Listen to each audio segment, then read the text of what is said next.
না, আমি তো মনে করি যে ডক্টর ইউনূস তো ইজ এ গ্লোবাল অ্যাসেট এবং উনি গ্লোবাল পার্সোনালিটি যে কয়জন আছেন ওনাদের মধ্যে উনি একজন সিগনিফিক্যান্ট মানুষ, মানে যত যত মানুষ আছেন।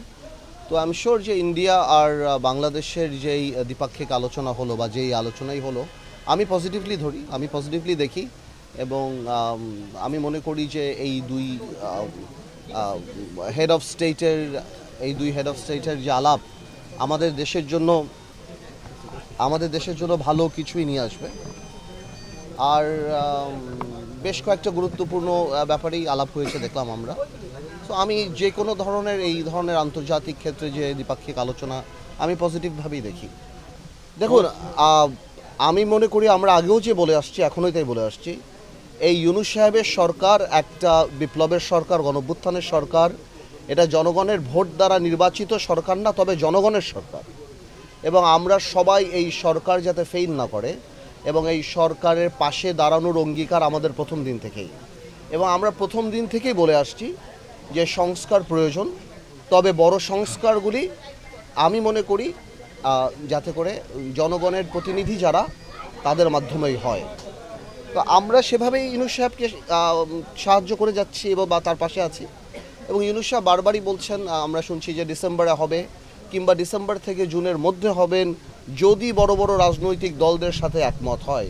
তো আমি এটা বিশ্বাস করতে চাই যে নির্বাচন ডিসেম্বর মাসেই হবে এবং প্রয়োজনীয় সংস্কারগুলি হবেন, যেগুলি হবে না সেগুলি ভবিষ্যৎ যে জনগণের সরকার যে হবে ইনশাল্লাহ তারাই করবে। না, আমরা তো দল গোছাচ্ছি। আপনারা জানেন যেটা আমরা অনেক আগে থেকেই, বাংলাদেশ জাতীয় পার্টি বিজেপি এখন যে কোনো সময়ের চেয়ে আগের চেয়ে অনেক বেশি শক্তিশালী এবং রেলেভেন্ট এবং প্রাসঙ্গিক রাজনীতিতে। তো আমরা করছি এখন ঈদের পর থেকে এখন আবার আমাদের কাজ আরম্ভ হবে।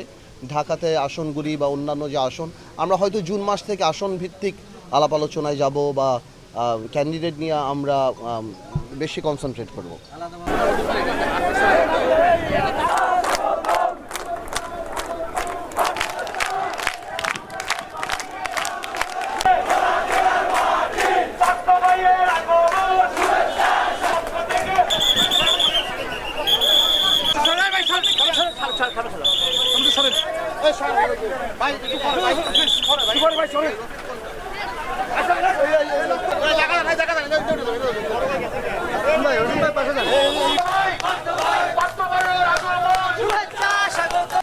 এগুলি এখনো টু আর্লি টু সে। না, নির্বাচন হবে, কোনো সংস্কারগুলি কি নির্বাচনের ইনফ্রাস্ট্রাকচারকে কোনোভাবে এফেক্ট করে কিনা, দ্বিপাক্ষিকের কোনো আলোপাড়া আসনে, এই ব্যাপারগুলি এখনও আমাদের কাছে পরিষ্কার না যে এই সরকার কোন সংস্কারগুলি করবে। কিন্তু তার সেই সংস্কারের উপর অনেকাংশেই নির্ভর করে যে আগামীতে কী রকম নির্বাচন হবে, ক্যান্ডিডেট কারা হতে পারবে বা কী আলাপ হতে পারে বা কী ধরনের নির্বাচনী ঐক্য হতে পারে।